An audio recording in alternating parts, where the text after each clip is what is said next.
अध्याय 4 ऊष्मा।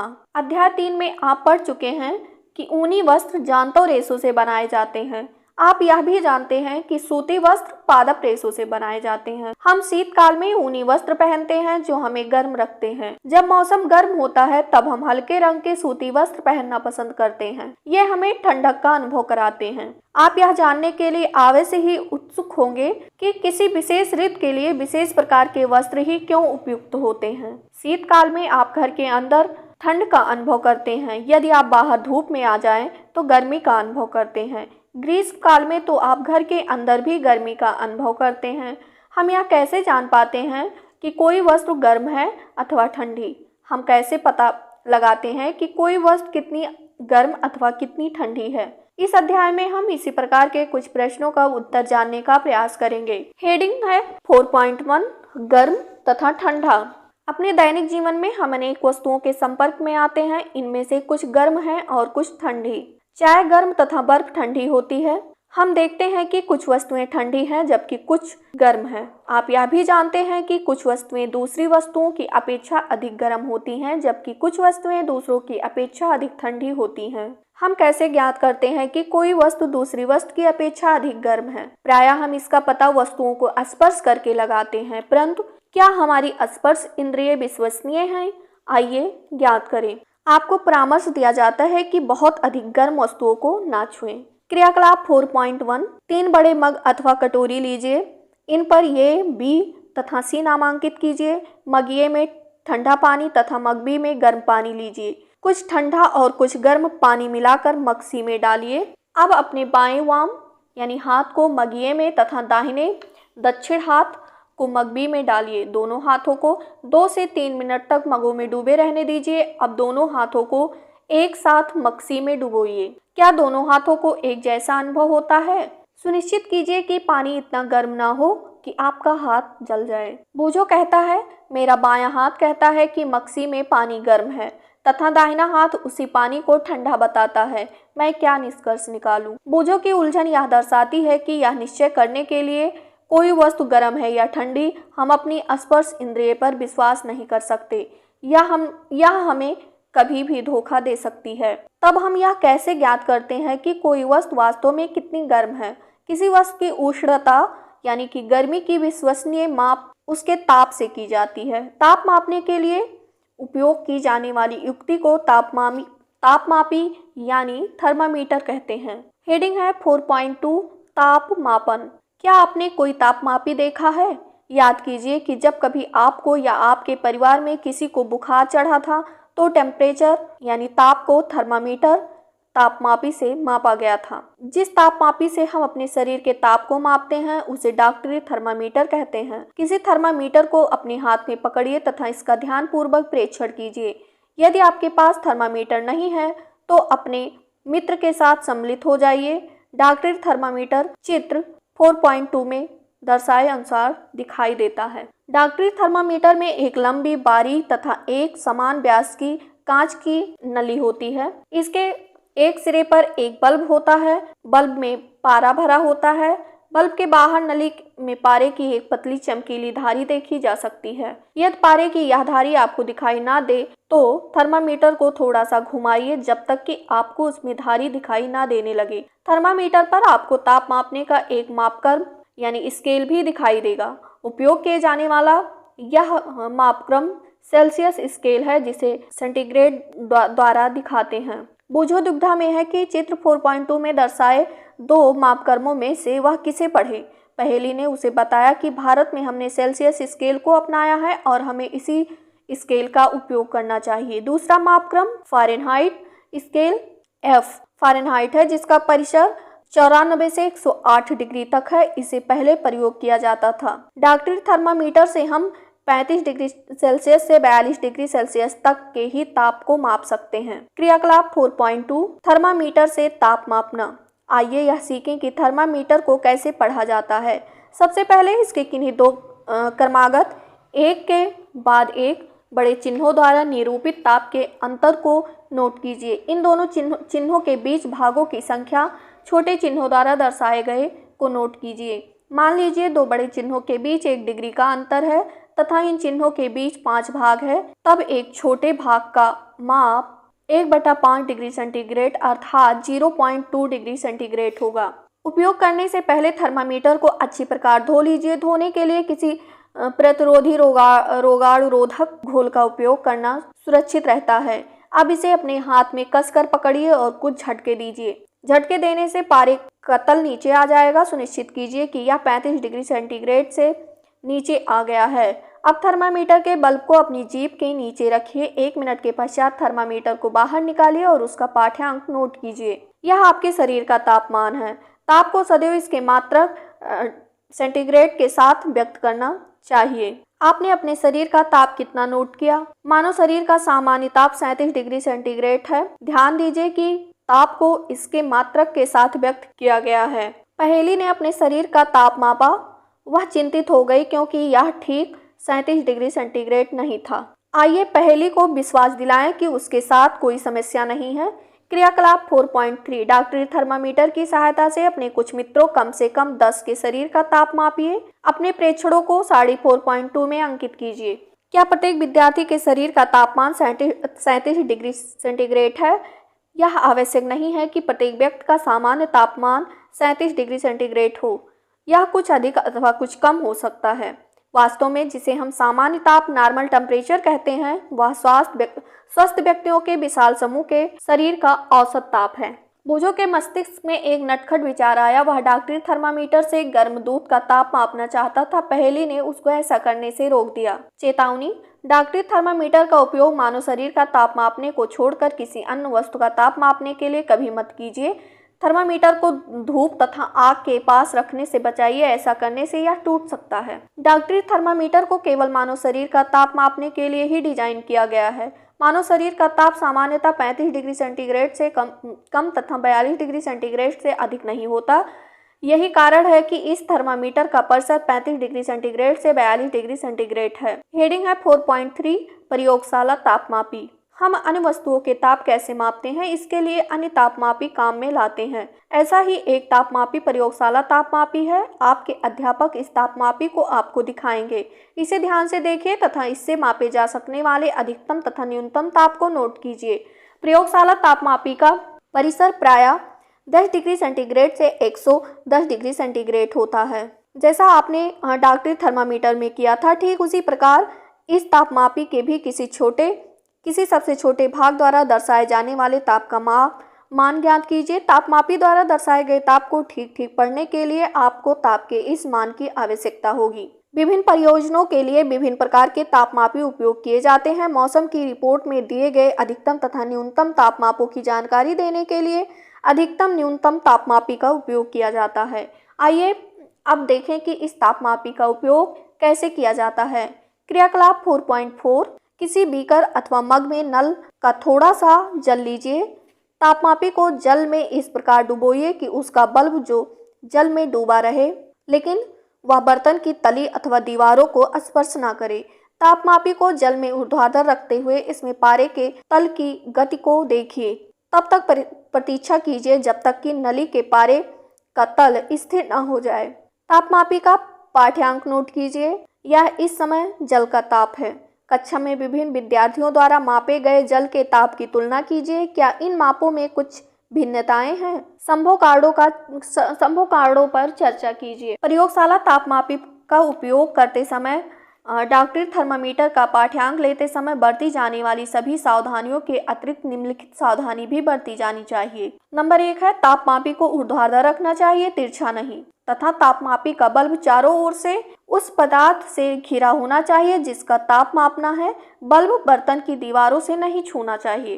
बोझों को अब समझ में आ गया है कि उच्च तापों को मापने के लिए डॉक्टरी थर्मामीटर का उपयोग क्यों नहीं करना चाहिए, लेकिन वह अब भी उलझन में है कि प्रयोगशाला तापमापी द्वारा उसके शरीर का ताप मापा जा सकता है। आइए इस प्रश्न का उत्तर खोजने का प्रयत्न करते हैं। क्रियाकलाप 4.5 किसी बीकर या मग में थोड़ा गर्म जल लीजिए। तापमापी के बल्ब को जल में डुबोइए। पारे के तल के स्थिर होने तक प्रतीक्षा कीजिए। जब पारे का तल स्थिर हो जाए तो ताप नोट कीजिए। अब तापमापी को जल से बाहर निकालिए। ध्यान पूर्वक देखिए कि अब क्या होता है। क्या आप देखते हैं कि जैसे ही तापमापी को जल से बाहर निकालते हैं पारे का तल गिरने लगता है?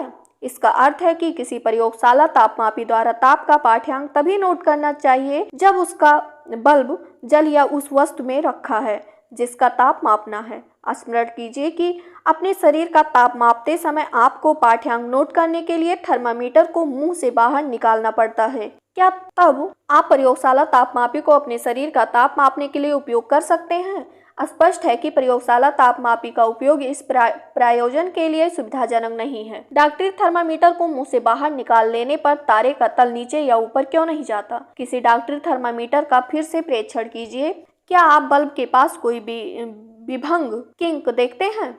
विभंग का क्या लाभ है? यह पारे के तल को अपने आप नीचे गिरने से रोकता है। बुझो यह जानने के लिए उत्सुक है कि जब तापमापी का बल्ब किसी वस्तु के संपर्क में आता है तो पारे के तल में परिवर्तन क्यों होता है? तापमापी में पारे के प्रयोग के विषय में अनेक चिंताएं हैं। पारा एक विषाक्त पदार्थ है और यदि तापमापी टूट जाए तो इसका निपटान अत्यंत कठिन है। आजकल अंकीय तापमापी डिजिटल थर्मामीटर उपलब्ध है जिनमें पारे का उपयोग नहीं होता है। हेडिंग है 4.4 ऊष्मा का स्थानांतरण।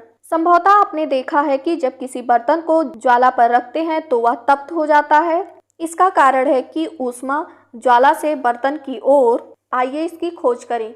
क्रियाकलाप 4.6 एल्यूमीनियम या लोहे जैसे किसी धातु की एक छड़ अथवा चपटी पट्टी लीजिए। छड़ पर मोम के छोटे छोटे टुकड़े चिपकाइए। ये टुकड़े लगभग समान दूरियों पर होनी चाहिए। छड़ के एक सिरे को एक प्रयोगशाला स्टैंड पर कसिए। यदि आपको स्टैंड ना मिले तो आप छड़ के एक सिरे को ईंटों के बीच में दबाकर रख सकते हैं। अब छड़ के दूसरे सिरे को गर्म कीजिए और ध्यान पूर्वक देखिए। मोम के टुकड़ों का क्या होता है? क्या ये टुकड़े गिरना आरंभ कर देते हैं? कौन सा टुकड़ा सबसे पहले गिरता है? क्या आप सोचते हैं कि ऊष्मा ज्वाला के सबसे निकट के सिरे से दूसरे सिरे की ओर स्थानांतरित होती है? वह प्रक्रम जिसमें ऊष्मा किसी वस्तु के गर्म सिरे से ठंडे सिरे की ओर स्थानांतरित होती है चालन कहलाता है। ठोसों में ऊष्मा प्रायः चालन के प्रक्रम द्वारा स्थानांतरित होती है। क्या सभी पदार्थों में ऊष्मा का चालन आसानी से हो जाता है? आपने अवश्य देखा होगा कि खाना पकाने के लिए उपयोग किए जाने वाले धातु के बर्तन में प्लास्टिक या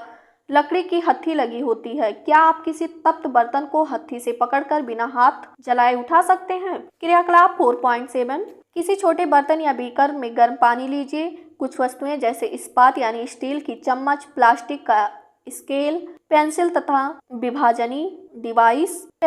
विभाजनी यानी डिवाइडर एकत्र कीजिए। प्लस इन सभी वस्तुओं के एक सिरे को गर्म पानी में डुबोइए। कुछ देर प्रतीक्षा करने के पश्चात दूसरे सिरे को छूकर देखिए। अपने प्रेक्षण को साड़ी 4.3 में लिखिए। जो पदार्थ अपने से होकर ऊष्मा को आसानी से जाने देता है उन्हें ऊष्मा का चालक कहते हैं।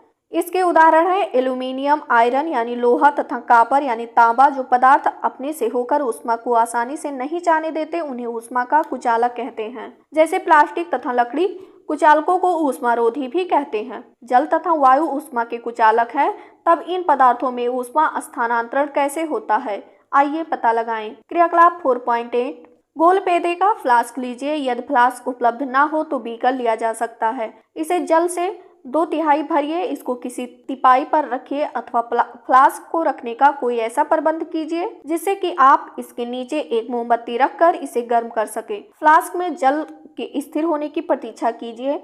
एक स्ट्रा की सहायता से फ्लास्क के पेदे पर पोटेशियम परमैंगनेट का एक क्रिस्टल धीरे से रखिए। आप क्रिस्टल के ठीक नीचे मोमबत्ती जलाकर जल को गर्म कीजिए। अपने प्रेक्षणों को नोटबुक में लिखिए तथा जो कुछ आप देख रहे हैं उसका भी चित्र बनाइए। जब जल को गर्म करते हैं तो लौ के पास का जल गर्म हो जाता है। गर्म जल ऊपर उठता है। इस गर्म जल के आसपास का ठंडा जल उसका स्थान लेने के लिए आ जाता है। फिर यह जल भी गर्म होकर ऊपर उठता है तथा आसपास से जल फिर इसके स्थान पर आ जाता है। यह प्रक्रिया तब तक चलती रहती है जब तक कि सारा जल गर्म ना हो जाए। ऊष्मा स्थानांतरण की इस विधि को संवहन कहते हैं। वायु में ऊष्मा का स्थानांतरण किस प्रकार होता है? धुआं किस दिशा में जाता है? ऊष्मा स्रोत के पास की वायु गर्म होकर ऊपर उठाती है। इस प्रकार यह वायु भी गर्म हो जाती है और यह प्रक्रिया चलती रहती है। क्रियाकलाप 4.9 द्वारा आप इस विचार की पुष्टि कर सकते हैं।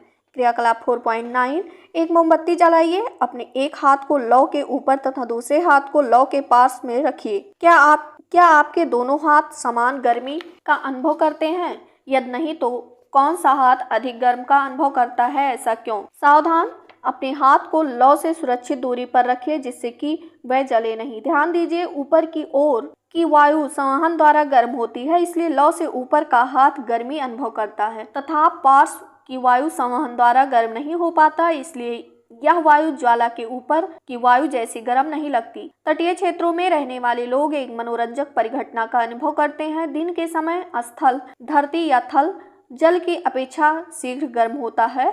स्थल के ऊपर की वायु गर्म होकर ऊपर उठती है। इसका स्थान लेने के लिए समुद्र की ओर से ठंडी वायु स्थल की ओर बहती है। चक्र को पूरा करने के लिए स्थल की ओर से गर्म वायु समुद्र की ओर बह जाती है। समुद्र की ओर से आने वाली वायु को समुद्र समीर कहते हैं। समुद्र समीर की ठंडी वायु का लाभ उठाने के लिए तटीय क्षेत्रों के भवनों में खिड़कियां समुद्र की ओर बनाई जाती हैं। रात में यह प्रक्रम ठीक विपरीत हो जाता है। समुद्र का जल स्थल की अपेक्षा धीमी गति से ठंडा होता है, इसलिए स्थल की ओर से ठंडी वायु समुद्र की ओर बहती है। यह थल समीर कहलाती है। इस परिघटना को दर्शाने के लिए जब हम धूप में खड़े होते हैं तो हम गर्माहट का अनुभव करते हैं। सूर्य से हम तक ऊष्मा कैसे पहुंचती है? यह चालन अथवा संवहन द्वारा हम तक नहीं पहुंच सकती, क्योंकि इन दोनों प्रक्रमों में ऊष्मा स्थानांतरण के लिए माध्यम आवश्यक है, जो कि पृथ्वी तथा सूर्य के बीच के अधिकांश स्थान में कोई माध्यम जैसे वायु नहीं है। अतः सूर्य से हम तक ऊष्मा एक अन्य प्रक्रम द्वारा आती है जिसे विकिरण कहते हैं। विकिरण द्वारा ऊष्मा के स्थानांतरण में किसी माध्यम जैसे वायु अथवा जल की आवश्यकता नहीं होती। माध्यम विद्यमान हो या न हो, विकिरण द्वारा ऊष्मा का स्थानांतरण हो सकता है।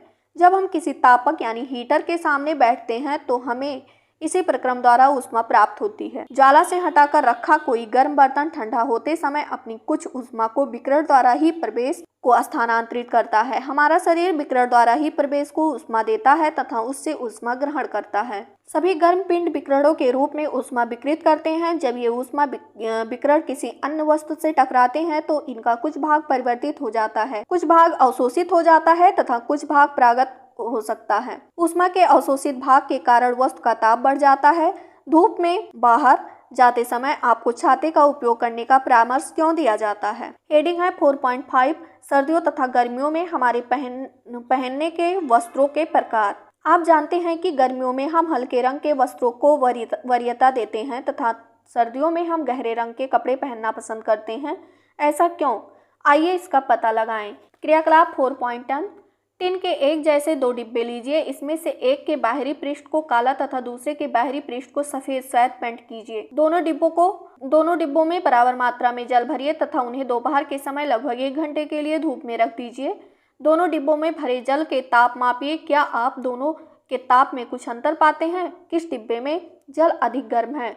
केवल जल को छूकर भी आप दोनों के ताप में अंतर अनुभव कर सकते हैं। क्रियाकलाप 4.11 क्रियाकलाप 4.10 में उपयोग किए गए दोनों डिब्बे लीजिए। इन दोनों में समान मात्रा में समान ताप लगभग 60 डिग्री सेंटीग्रेड का गर्म जल भरिए। दोनों डिब्बों में किसी कमरे में अथवा छाया में रखिए। 10 से 15 मिनट के पश्चात प्रत्येक डिब्बे के जल का ताप ज्ञात कीजिए। क्या दोनों डिब्बों में जल का ताप समान दर से कम हुआ है?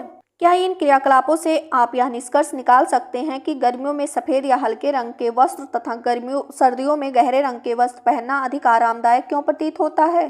गहरे रंग के पृष्ठ अपेक्षाकृत अधिक ऊष्मा अवशोषित करते हैं, इसलिए सर्दियों में गहरे रंग के वस्त्र पहनना हमें सुखद लगता है। हल्के रंग के कपड़े ऊष्मीय विकिरणों की अधिकांश भाग को परावर्तित कर देते हैं, इसलिए गर्मियों में हमें हल्के रंग के वस्त्र अधिक आरामदेह लगते हैं। हम अपने घरों को ठंडा या गर्म रखने के लिए कोयला या लकड़ी जैसे ईंधन अथवा विद्युत का उपयोग करते हैं। क्या ऐसे भवन बनाना संभव है जिस पर बाहर की गर्मी या सर्दी का कोई प्रभाव न पड़े? भवन की बाहरी दीवार को यदि ऐसा बनाया जाए कि उसके बीच में वायु की एक परत बंद हो जाए तो ऐसा संभव किया जा सकता है। ऐसा करने की एक विधि है कि भवन निर्माण में खोखली ईंटों का उपयोग किया जाए, जो कि आजकल उपलब्ध है। सर्दियों में ऊनी वस्त्र हमें उष्ण बनाए रखते हैं। सर्दियों में हम ऊनी वस्त्र पहनते हैं। ऊन उष्मारोधी है। इसके अतिरिक्त ऊन के रेशों के बीच में वायु फंसी यानी ट्रैप रहती है। यह वायु हमारे शरीर की ऊष्मा को ठंडे प्रवेश की ओर विकृत होने से रोकती है, अतः हमें उष्णता का अनुभव होता है। मान लीजिए सर्दियों में आपको एक मोटे कंबल अथवा एक के ऊपर एक जुड़े 2 पतले कंबलों में से किसी एक का चुनाव करके उपयोग करने की छूट है तो आप इनमें से किसे चुनेंगे और क्यों? याद रखिए, दो कंबलों के बीच में वायु की एक परत विद्यमान है। समरी है, आपने क्या सीखा? किसी वस्तु की उष्णता की कोट ज्ञात करने के लिए हम सदैव अपनी स्पर्श इंद्रिय पर विश्वास नहीं कर सकते। पॉइंट नंबर 2 है किसी वस्तु की उष्णता की कोट की माप है। पॉइंट नंबर 3 है तापमापी वह युक्ति है जिससे ताप मापा जाता है। पॉइंट नंबर 4 है डॉक्टरी थर्मामीटर का उपयोग शरीर का ताप मापने के लिए किया जाता है। इस थर्मामीटर का परिशुद्ध 35 डिग्री सेंटीग्रेड से 42 डिग्री सेंटीग्रेड होता है। अन्य प्रयोजनों के लिए हम प्रयोगशाला तापमापी का उपयोग करते हैं। इन तापमापियों का परिसर प्रायः -10 डिग्री सेंटीग्रेड से 110 डिग्री सेंटीग्रेड होता है। पॉइंट नंबर 5 है मानव शरीर का सामान्य ताप 37 डिग्री सेंटीग्रेड है।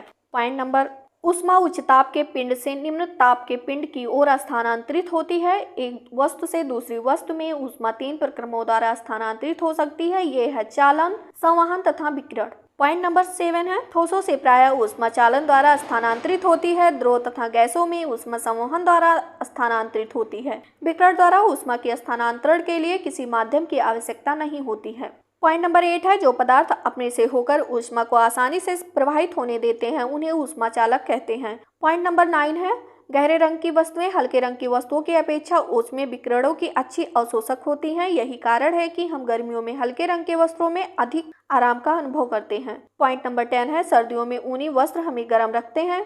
इसका कारण यह है कि ऊन ऊष्मारोधी है तथा इसके रेशों के बीच में वायु फंसी यानी ट्रैप रहती